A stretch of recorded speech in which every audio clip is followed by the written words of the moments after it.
All right, this is a part 3 of a part 4 series on creating interactive card experiences in Storyline. Part 1 was 3D flips. Part 2 is expanding card overlays, and part 3 is click to expand cards, and this is where we're at. And next week we will do card shuffle stack. By the end of this tutorial, you'll have cards that clone and animate to a target location, which will be right here.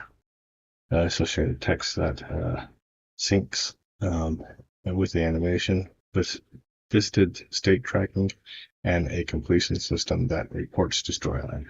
So we got card 1, card 2, card 3, card 4, and the done variables, and that's right here.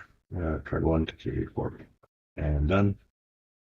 And when we click onto a card, we also have a layer come up, and when we click on the X, it closes, it runs close expanded card. And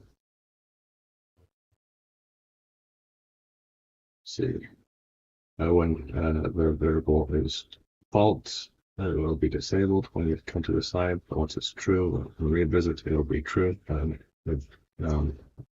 deal with click next, and it changes, and done is true.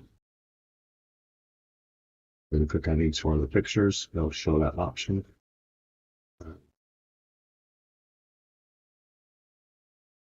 You click next or back, it does this code as well. Or if you click onto any menu item. So let's look at oops.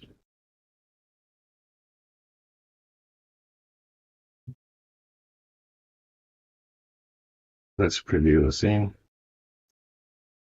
Now select each picture to learn more. Bring up a dialog box, so you can see they're all false. It goes over here. It goes over there, and it's back. And that's true.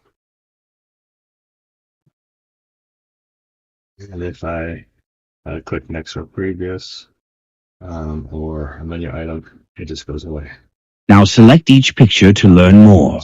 You're able to move forward because you already got everything true. So you're able to revisit as well. So that's that. I think that is it. I hope you enjoyed this tutorial. If you like it, yeah. If you like the video, like it. If you love the video, subscribe. And I hope you have a wonderful day. Thanks. Bye.